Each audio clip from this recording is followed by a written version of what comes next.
This is the beginning of the rest of your afterlife.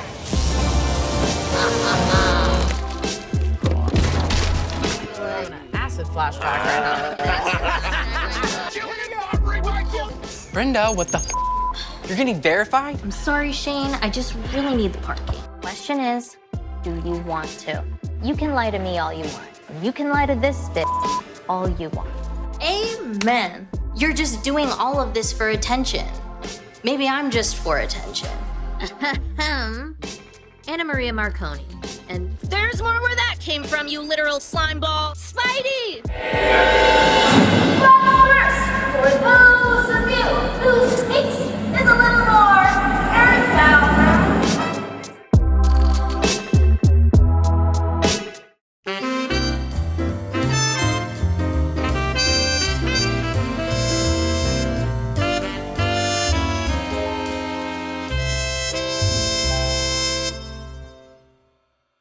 I would love to do an episode about like a famous little person from history.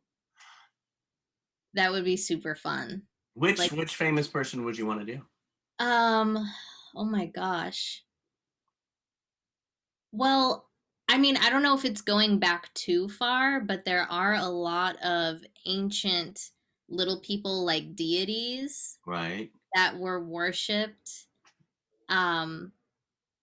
for their dwarfism, and they became like treasurers of like ancient Egypt and people who oversaw a lot of money and jewels. And there is like a god or named after a person, Bess. And then if it was someone like of more modern times, Yeah. probably Billy Barty, because yeah, it would be the most, like, I think, informative for this generation because, you know, he really was, like, the forefather of LPA, Little People of America, and pushing for the rights of little people in media, pushing for the rights of, like, people to be able to, like, work normal jobs. And he was a little bit more, like, conservative, like, in terms of, like, his beliefs of like how he wanted little people to come off as like like super normal.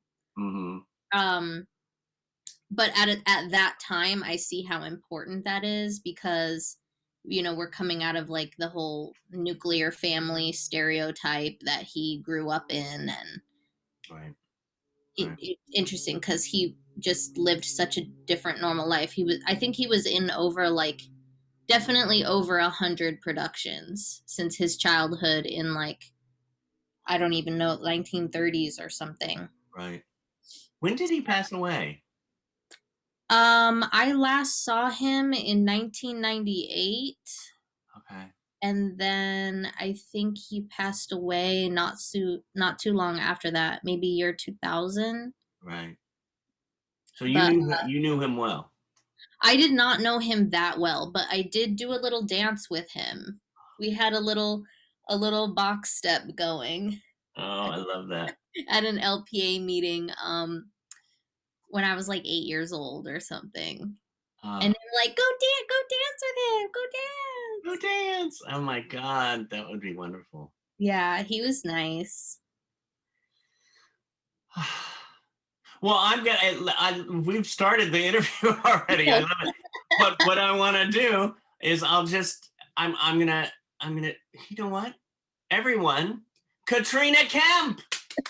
Oh my God, she is an actress, or should we say, what do we say? Actor, actress?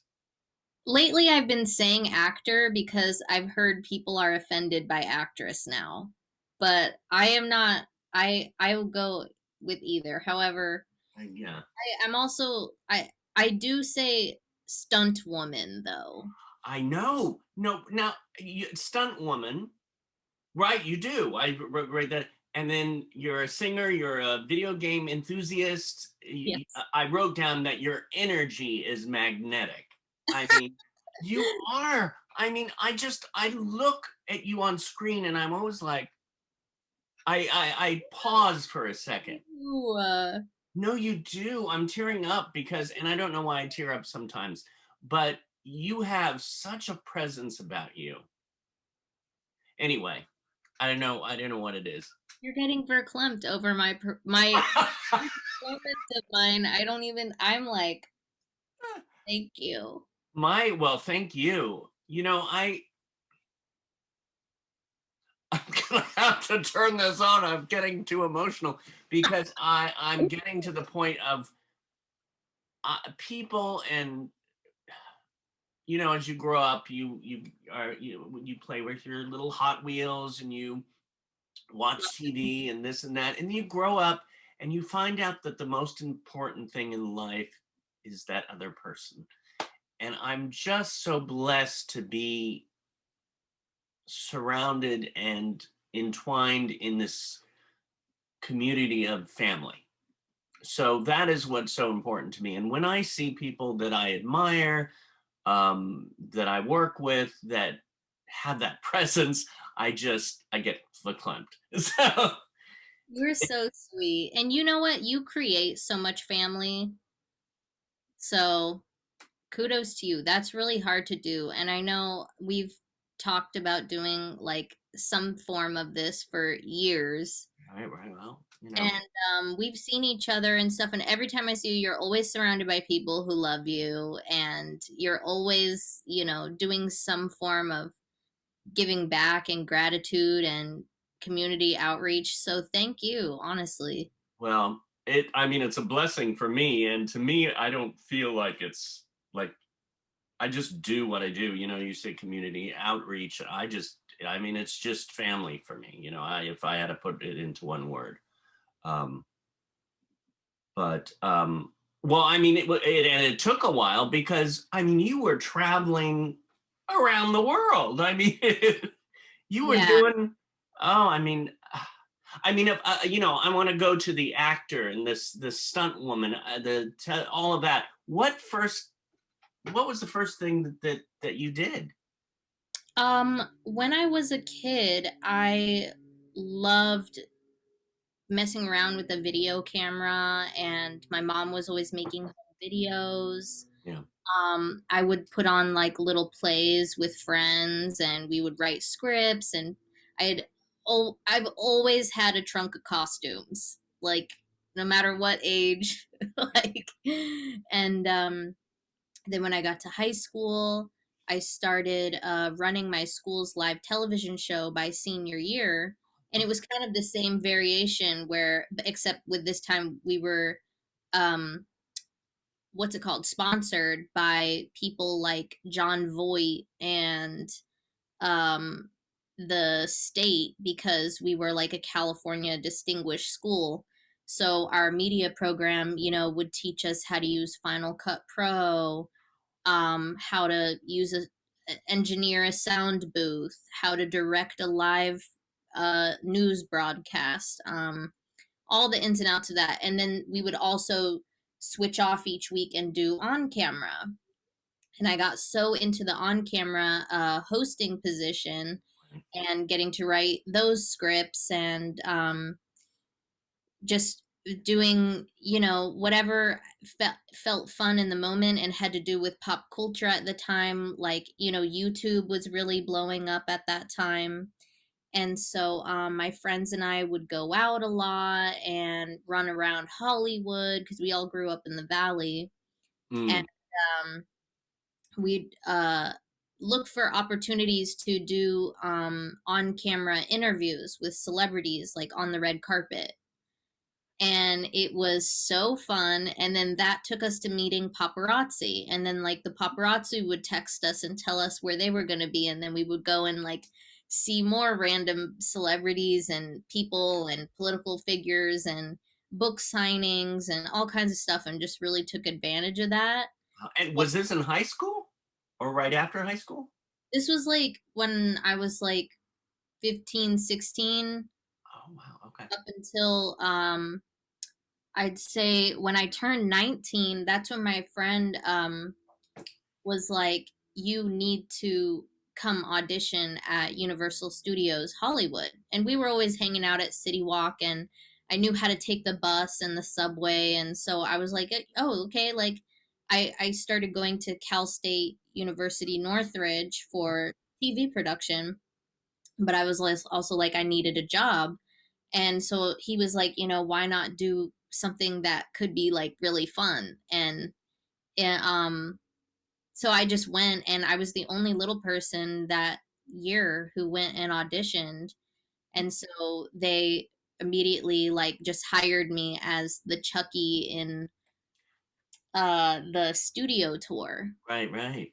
which was like up on the hill inside of the Bates Motel, Oh, right. like just down the hill from the Bates house. Okay. And so that year it was called like serial killer convention theme. And so the people are like on the tour, like Right. knowing that they're going to see this person and Mother Bates, Norman, there were some characters from Strangers, and like this, a lot of my friends were working with me who I already knew before. So Yeah. we would like set up scares, like you take the A position, I'll be at B, and we'll meet at C, and get this group, and then that will throw them forward and throw these people back, and like Right. it was so fun. And Well, how was, I mean, by doing something like that, by being a Chucky, by being a Mrs. Bates, do you get a few people running up, like you being so scared that they attack you, or have oh you? yeah, eventually, I mean, I worked on and off as Chucky. It was kind of like being a Mickey Mouse character Right. of the Halloween season. Yeah. Also, I ended up getting promoted to work in the year-round like House of Horrors maze, Oh, fun. and that was really fun and amazing because it was a union position in AGVA, and or the Guild of Variety Artists. Right. And so that was like a really big like career push for me, because I was like, okay, like a union position is possible, like there's people looking out, there's a family here. And because of that, other people would be like, why don't you star in this low budget horror film we have, or like, can you come do this monster convention with us, and we'll like life cast you, and do all kinds of special effects makeup. And that stuff was always fun to me, because if I can play a character where I look in a mirror and I can't see myself like at all, I live for it. Oh, right. And Oh so my God. like once I tapped into that, I just kept going in that direction, and I eventually had to stop working as Chucky because I felt like I was getting in too many fights. Oh, got it. It was really hard to come down like at the end of the day because of all the heightened adrenaline. Yeah. And the energy changed in, because I started in 2009. Yeah. The energy changed drastically when flashlights were invented on cell phones, and it began this thing that I've seen in not just the disconnect between humanity and like what technology is kind of doing there, Yeah. but it disconnected like people from other people in person once they were in the dark with a cell phone, and they could blind you with it. Oh, It would like because they're looking at it through a screen, yeah. they're not getting the full power of like this energy exchange, which was so fun at that job and so addictive about the job, which was you scare someone forward, they go back, and then they, with all the same energy, they run away. Yeah. Or it would be like a laugh thing where you scare them, you all laugh together, you point and make fun and do all kinds of Chucky impressions, and then they go, yeah, we love it, whatever. Everybody leaves in a good mood. Yeah. The second they allowed cell phones inside of a dark maze, like it kind of just ruined the whole thing. And then like at one point I would have like 20 people surrounding me, no security. I would just be literally, I would sit down in the fetal position and not move. and people see their like straight up Britney Spears 2007, like Oh my, nobody caring, nobody trying to help. oh my Like, God. and then it would just get to a point where like I would just get really angry, and if someone were like physically assaulting me who was like a grown adult, I would just straight up rip the mask off, throw it down, and be like, "You're trying to fight a woman who is disabled." Oh my God. And their whole like inner dialogue and every like you could just see everything like fritzing out, and ultimately they're ruining the whole day for their whole family and wasting all their money. Like, so I just, some people were, the men and women who did that job who were average height, um it was, for some of them, I'm sure they were going through the same thing, but other times, it's easier for them to hide, Yeah. go out, hide, do a little scare, hide. And for me, it was like this. I was, in charge of this whole Chucky area. Yeah. So, I don't know. It was, That's amazing. I mean, when you started talking, when you were talking about this, it reminded me, especially when you first started to bring it up, when my dad was toward the end, he said, "Let's go to the cemetery and bring the camera, and I want you to film where the family is." So I went with my brother, and I was the one who did the camera. So I was standing here filming, okay, here is where so and so is, and here's the grave of your great uncle, and then he came to the spot, and I was filming this, and he says, "This is where my plot is and where I'm going to be." And at that moment, I went like this and took the camera away, but was still filming. And all of a sudden, like you said, I got the emotion of like, because the camera protects you from the emotion, like you said. and you're thinking of, is this a good shot? Is this technical?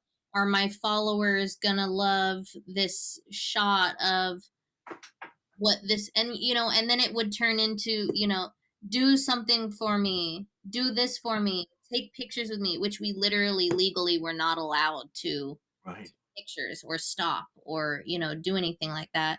So I don't know. Yeah, it is exactly like that. The lens creates a barrier, that for a long amount of time, only professionals who understood it were able to use or able to have access to it, and now everybody has access to it in their pocket.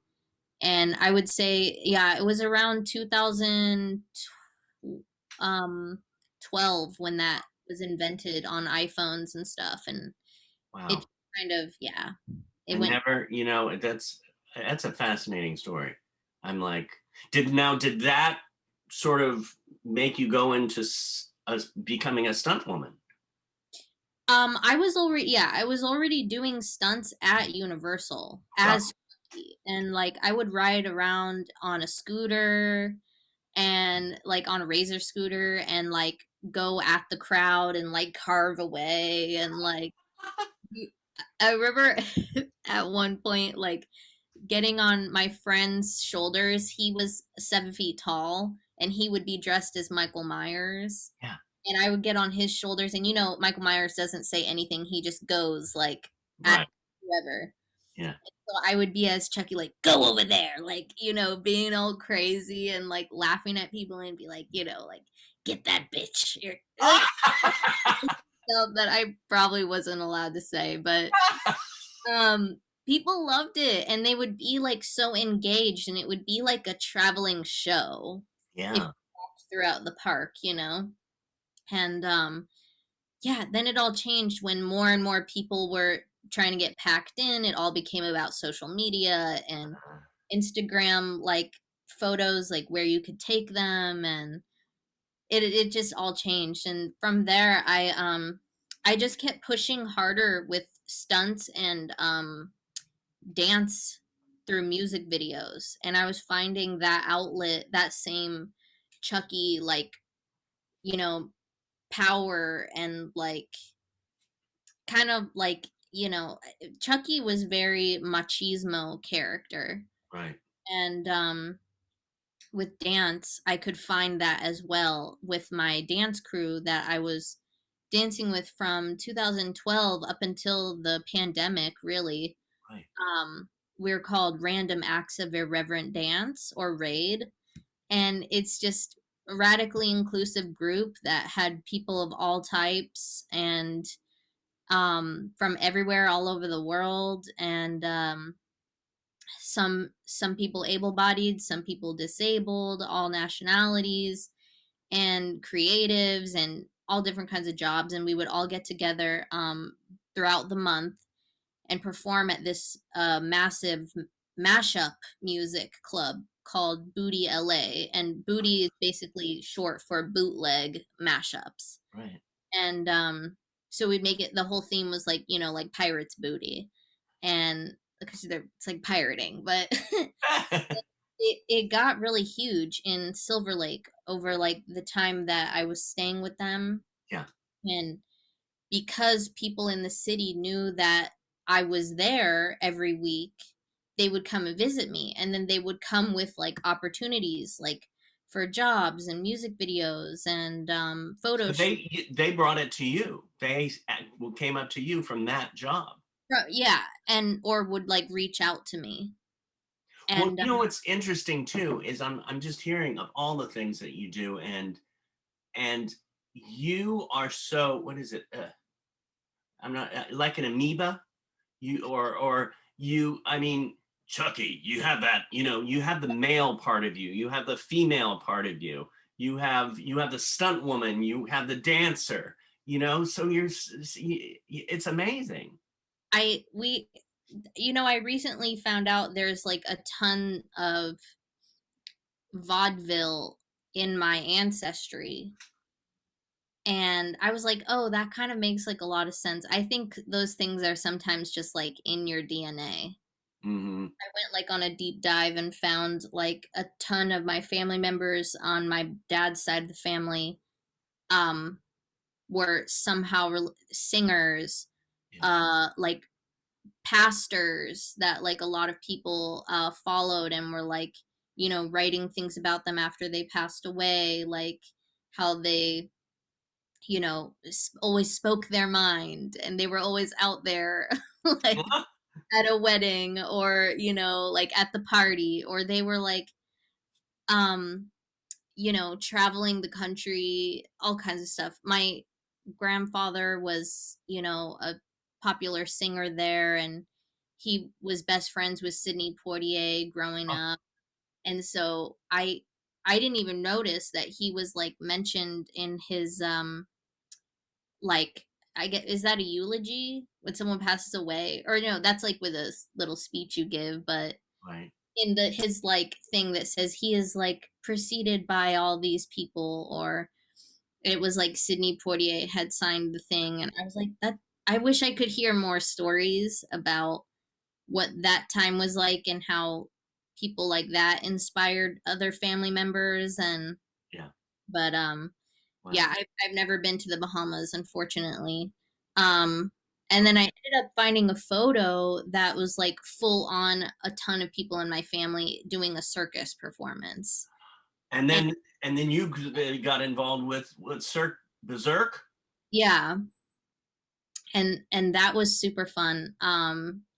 And that what came so randomly through a frenemy of mine in high school. Yeah. Who, it was like one of those things where like, you can't talk to this person because they're in a fight with that person, like girl code kind of thing.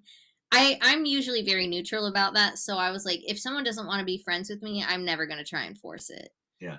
So we never spoke, and then by the time we got to senior year, like this was from 9th grade to senior year, we realized we were like stuck in a class, like a giant group project together that was going to last like 5 months or something. Yeah.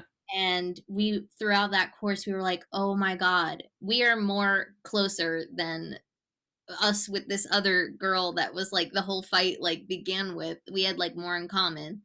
And so senior year we became like BFFs, and we graduated, and she was like the little person who, you know, is a part of my circus for since she was a kid left.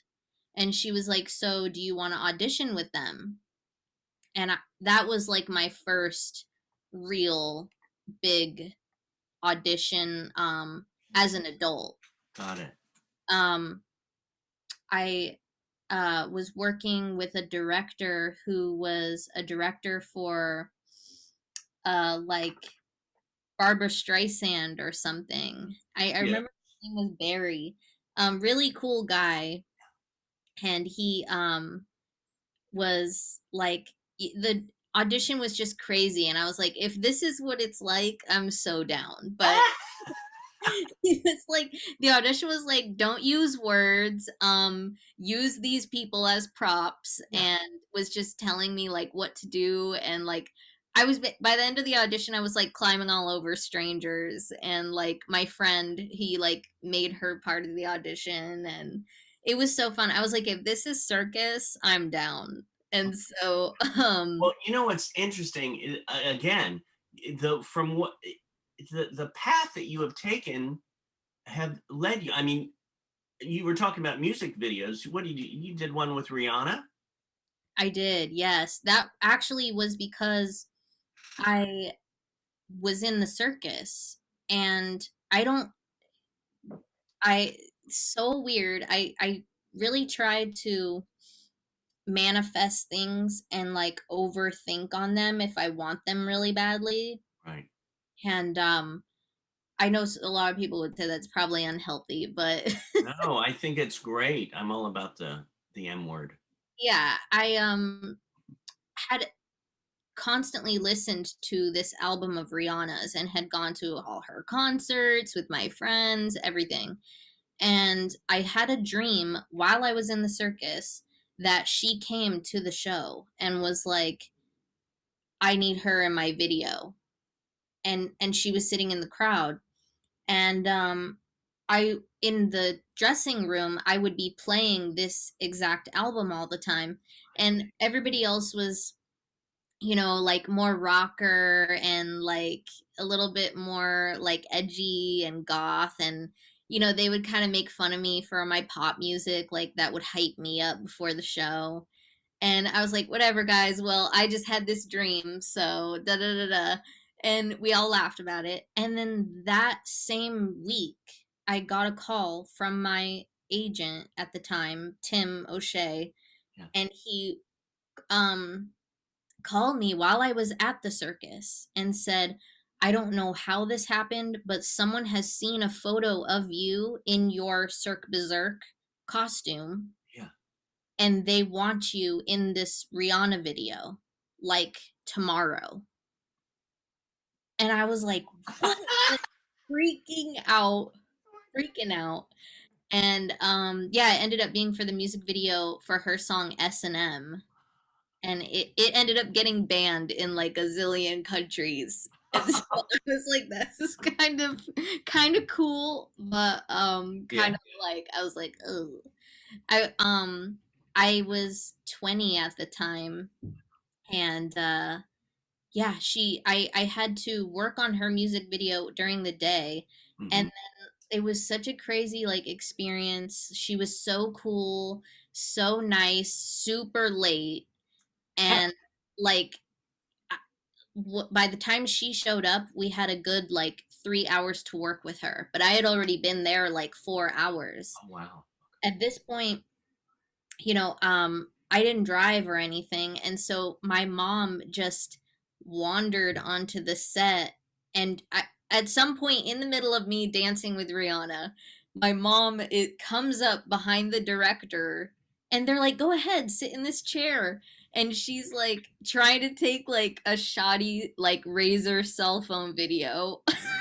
And Rihanna's like, "What? You're her mom? Oh my god." And like it was so fun. And she's like, "Yeah, well, I'm sorry, but she has to leave right now because we have to go back to the circus."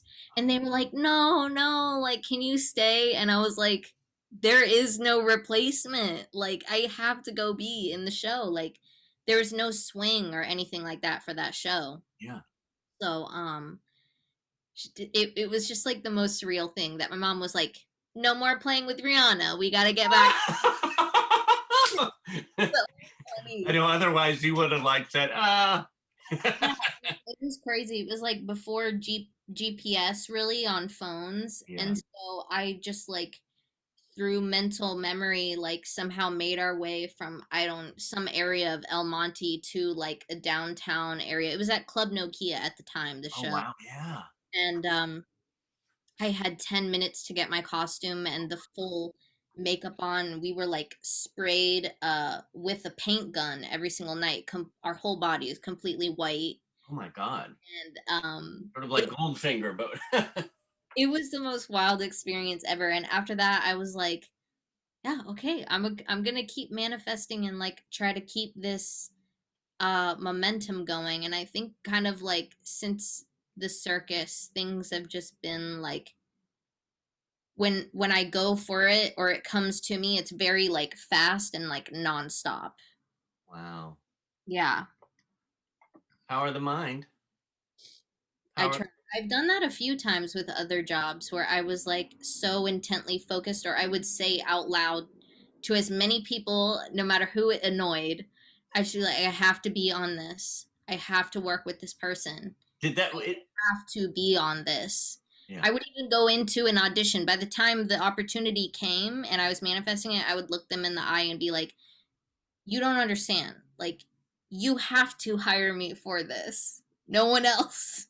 And they'd be like, oh, haha, you're somebody. I'd be like, oh my god. I've Yeah. got you. Is that what did you manifest Miley Cyrus video too? Didn't you twerk around the country with her or something? a subconscious thing. So something I never even thought, like, never in my wildest childish dreams, like, because I was such a huge Miley fan when I was a kid, because I'm a few years older than her, but my siblings, I'm the oldest of four. Yeah. My siblings all obsessed with Hannah Montana, as many kids naturally are. And I was always, I was like on an MTV like ride since I was 8 years old. Like I wasn't coming down. And when my family, my siblings were like, no, you really got to watch this show. It's really good. And I was like, okay. And so I got so into it with them. And not in an ironic way, because I was like full on senior in high school, like blasting Hannah Montana and didn't care what people said. Like I was that girl. Also, like, mix it up with some Tupac and, things that were popular at the time. Right. And I was always going to school dances and stuff. But I loved her music, and I thought that she had such a powerful voice, and her lyrics were so good. I was like, okay, even if this person isn't really like Hannah Montana in real life, Right. there is still something that she's bringing to that role, to that character. And I really admired that as someone who was acting and loved performing and singing, and I was always in choir. So, yeah, I would go to her concerts, and my friends like would surprise me with tickets to her concerts, and we would go to like a screening of a show where she would be at that was like a free thing. You could just, show up and get your ticket or whatever. And so I had seen her like an alarming amount of times live. And then years went by where I like, I knew that she was like partying a lot with these people who were over at the Hollywood Roosevelt Right. Features Madhouse, and she ended up getting close to a lot of little people. And I think, you know, there's something about certain celebrities, and I've worked for a lot of them, where I think they like vibe, or they see a bit of themselves in little people. Uh-huh. And I think because they feel like um being a little person is kind of like walking around as a nameless celebrity anyway. Everybody's staring, they're trying to take your picture. You have to answer all these questions and like be open and vulnerable, and if you're not, you're labeled this, or you know, you're rude, or you're too serious, or you know, all these things. And I think that there's just like an energy where if you're a little person who doesn't get overwhelmed by celebrities, they will just clamp onto you and be like, follow me around at this party. I want you to be my friend, kind of energy. Yeah. And she was also making friends with this amazing character, Amazon Ashley, who was there. And so I knew about all of them just through pop culture and whatnot.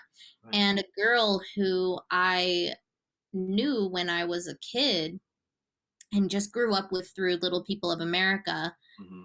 was hanging out with her at Beachers a lot. And I was like so thrilled, you know, she ended up getting, you know, on that concert tour.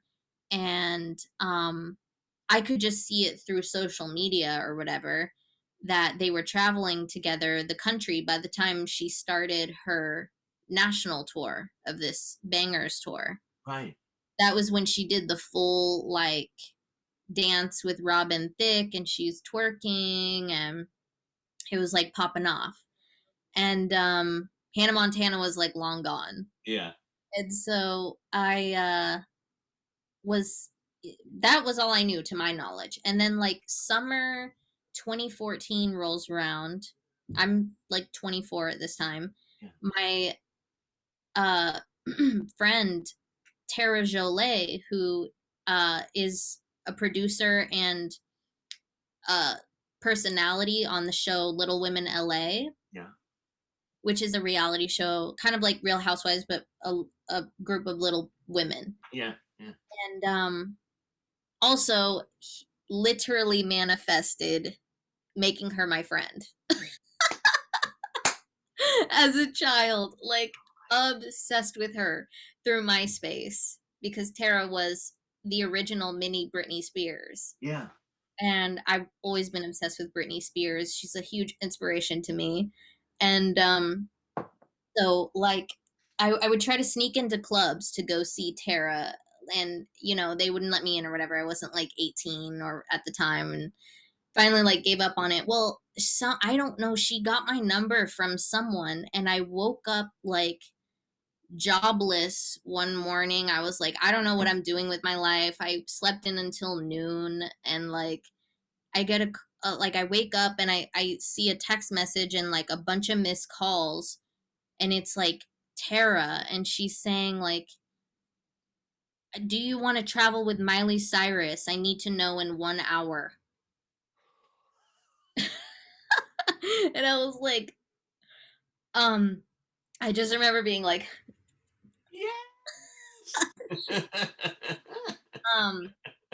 and ultimately it was like the character who the other little woman that was on the road with her Yeah. didn't want to go travel to the South American leg of the tour. Ah. So I just popped in and like filled in for her for like a bunch of shows. Me and this other amazingly talented little woman, her name's Jordana. And Tara just, I don't know where she got my number still to this day, but she was just like, I know that you dance. I know that because I was in that dance troupe Raid. She's like, I know you're doing music videos. Like, why don't you, you know, just pop in like and do it? And it was insanity. It was like learning 8 dance routines in less than a week. Oof. And the blocking changed in every single city. Like Oh. this, would sometimes be one giant platform, or sometimes it would be a plus sign, Right. or sometimes it was like a raised platform with two like hexagons on the side. There was no rhyme or reason to it, and like if I had a chance to go back and do it again, I would have had more fun, like not thinking about it so hard Yeah. to get all the moves right and all this stuff, because the whole time I was just like perfection, like it has to be perfect, it has to be perfect, but the vibe was very just like party atmosphere, and yeah. Now, have you ever taught dance? I I mean, technically, I in our dance troupe, we would do a choreographed piece at called the Midnight Mashup Show Right. every Saturday.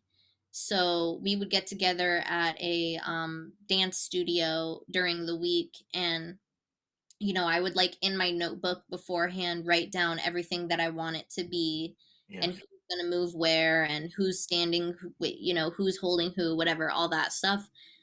So, I mean, in a way, like, Yeah. kind of like not fully teaching choreography, but like, okay, I'm gonna teach you this dance, Yeah. and it would be like a whole collaborative thing a lot of times, and that was really fun, but I never really like taught dance. I loved going to dance class though, Yeah. a lot of time, and I even did some in college too. I mentioned that just because, at Performing Arts Studio West, we have acting, we have music, we have dance. And I thought, oh, maybe when we get out of quarantine, you could come That's to a dance. fun. That could be fun. I with I was Nancy. addicted to the school dance growing up. Like, and in high school, I went to every single one. By the time like senior year, I won prom queen. I was dancing like crazy all over the place. Um, I was always in clubs and performing, and it wasn't like I needed to like really drink or anything. It was just more about like I need to hear this music loudly, and um I've just always been super passionate about pop culture and community, and seeing like reactions of people when certain songs come on, or like things like that. Tell me about Fleck. Oh gosh. My character Fleck, she was basically a combination of everything that I've always wanted to do on a stage up to that point. Now, like now it's been like 3 years. I would push it even more. Yeah. Um, in something else, but I loved that character so much. She was an acrobat clown, Yeah. who was the minion of the Phantom from Phantom of the Opera. And Right. the show was the sequel to the first Phantom. And it was also created by Andrew Lloyd Webber. Right. How Um, was it, by the way, how was it working with him? Oh my God, look at you. I mean, all these people that you've worked with and they've worked with you, and it's like, oh, he love never dies. he was obsessed with that show. Yeah. And I'll never forget like how I think he expressed, I mean he did express that he I think at the time when that show was originally made, Hmm. his cat jumped onto the electric piano and deleted like the entire catalog of what he had worked on. And at that time, the show was being pushed in London to open. This was like 10 years before we did the show. Right. It was being pushed to be opened at a time, I think he was also battling cancer. And so I don't know if it was like a thing where there was like a lot of cooks in the kitchen. Yeah. And maybe the story and some of the characters like got diverted from originally what his vision was. Hmm. But the character Fleck originally started as an average height person that was sort of like a morose narrator throughout the show. And if you listen to the original music, you can kind of see that energy.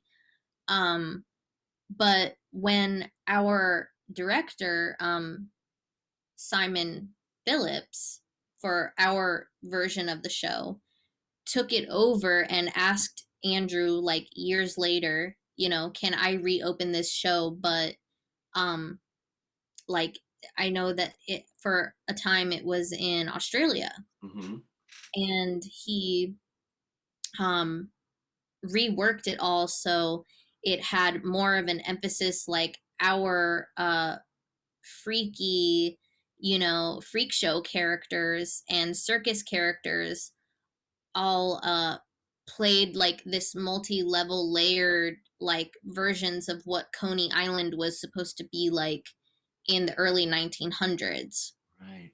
And that's where the Phantom escapes to after the opera house burns down at the beginning of the first one. Yeah. In the sequel, he runs to Coney Island and, you know, is working on his own show as his own, like under a different moniker. And so me and my two cohorts play his minions. I still say BFFs, but my homie Richard and my homie Steven, and one is super tall. His name is Dr. Gangle. Richard was the strong man, Squelch, Right. and I played Fleck. And we would do this, it's called Adagio, but it's a form of acrobatic ballet where, like, me as the flyer is in the center, and then the two of them are on either side or somewhere around me. Like, our hands are on each other at all times, and we're using each other to constantly like paint these different like images and pictures with our bodies. Yeah. So I'm always like standing on their necks, or they're throwing me like, you know, up in the air, like holding onto my ankles and my wrists. Like it was so fun, and we were doing 35 lifts per show. Wow. Sometimes the show was twice a day, and you know, we were doing like 8 shows a week. Yeah. And so Fleck was the hardest physical job I had ever done up until that point in my life. Right. Up until this 2020. But I learned so much from that role, and I had never been in a musical before. So when I showed up to the audition, like I just showed up in like a crop top pink like sweatsuit and with like earrings. I was like, "What's up, guys?" Like they were just like, "Who is she? Like, what is going on here?" And I ended up creating Fleck into what I already knew, which was like a little bit of hip hop, a little bit of creepy circus, basically evil Tinkerbell is who she was. And I had a really important role in the show later on in Act 2. Yeah. And I was so grateful to that director because he really beefed out the role to like let me basically be in every scene. And we had so much fun. We were hamming it up. And I was like, that was another thing I manifested. I was like, I want to be on the largest prop in every scene. And so I was like driving the carriage. I was on the unicorn carousel. Like I was running up a thing, like all kinds of fun stuff. So Wow. I'd always wanted to be like Uma Thurman in Kill Bill is like my dream role. Right. To have a little person seen as something like that. Yeah. Your poster back there, Kill Bill. And there was a moment in rehearsals where I convinced them to have my two partners run with me on either side and place me on top of a piano. that was then going to be spinning. And the whole show is also spinning on a revolve at the same time. So they were like, I don't know, are you sure? I was like, I'm going to stand up on this piano and like follow center and like freak this crowd out. And the whole time, I mean, it was hysterical because everyone else was, you know, like major, you know, doctorates in theater and opera, and they all know how to play instruments and know like notes by heart and all this stuff. And I've just always been someone who's really good at like doing impressions of sounds. I would just be like, just tell me how you want it to sound like. And then they would be like, this. And I would be, you know, I would just trill it out and do it the same way I would memorize a pop song on the radio. And that's just how I made my way like through it. There's no way that they would be like, do a D sound here and then go to a high G or like whatever. I'd be like, just tell me like how you need it. And then it would work out perfectly. And everybody was so cool, and they taught me so much, and all of the lingo and stage stuff, you know. Wow. It was really cool. No!